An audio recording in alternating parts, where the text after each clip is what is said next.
Bonjour à tous, ici Jean-Mathieu. Pour le premier training de la deuxième semaine de Sheiko 29, le programme demande un 5x2 au squat à 80%, soit 420 livres. Pour sauver du temps, étant donné qu'il faisait super chaud et humide dans le sous-sol du cégep, j'ai décidé de faire deux séries de 3, une série de 4. Pour ceux qui lisent mon blog sur steak, squat et crème glacée, j'avais commencé il y a quelques semaines le Frequency Project de Monsieur Wendler, c'est-à-dire s'entraîner le plus souvent possible, squat aux 2 jours, upper body qui était soit overhead press ou bench press aux 2 jours, et deadlift une journée sur 4. J'ai arrêté après 14 trainings en 16 jours. La raison est simple, c'est que moi j'étais habitué de runner Sheiko, c'est-à-dire des trainings 3 à 4 fois semaine, des longs trainings, beaucoup de squats, beaucoup de bench et deadlift 1 à 2 fois par semaine avec un bon volume. Et le Frequency Project, c'était des workouts seulement de 45 minutes à 1 heure. Ça me manquait du volume. J'aime ça faire du travail, j'aime ça sortir du gym puis avoir donné tout ce que j'avais. Puis j'aime le bench, puis j'aime le squat. Fait qu'avec le Frequency Project, je trouvais que j'en faisais pas assez souvent ou pas assez tout court. Par contre, le fait de m'entraîner moins longtemps, plus souvent, m'a permis de faire beaucoup de singles à 90% au overhead press, au bench et au squat, et ça j'ai bien aimé.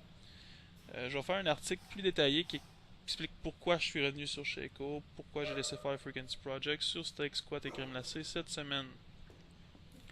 Pour ce qui était du bench, qu'on va voir bientôt, c'était un 5x3 à 80%, qui est un tonnage qu'on voit souvent sur Sheiko. Comme d'habitude, j'ai pris ma bonne prise de compétition, et je pose chaque répétition. J'ai mis la caméra de côté au début, mais je trouvais qu'on voyait pas assez bien le leg drive. Avec cet angle-ci, vous allez voir ce que je voulais dire avec le leg drive. Je laisse la barre s'enfoncer sur moi, je relâche les fesses, et en contractant les fesses, et le plus fort que je peux, et poussant avec mes talons dans le plancher, je réussis à donner une impulsion à la barre. Sans même utiliser mes pectoraux, mes épaules ou mes triceps. Seulement avec cette impulsion-là, je pourrais peut-être faire décoller un petit peu la barre ou la faire bouger plus ou moins.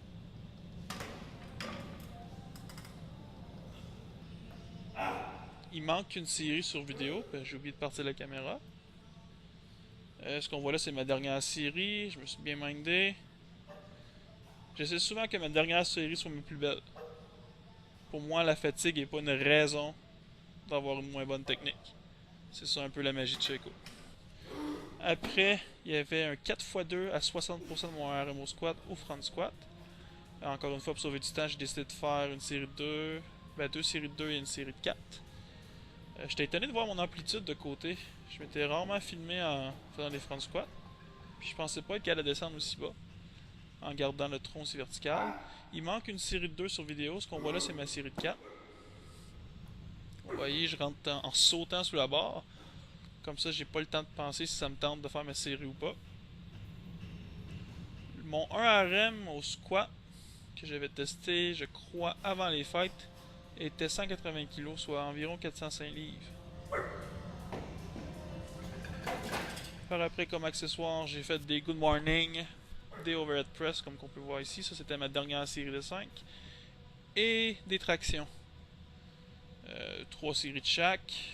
Je ne montrerai pas des vidéos de mes good morning et mes tractions parce que c'était assez ennuyeux. Et ça, c'est ma dernière série d'overhead press. Comme vous voyez, je suis très faible des épaules comparé à mon bench. Fait que c'était tout. On se revoit mardi pour deadlift et encore plus de bench pour avoir du chest.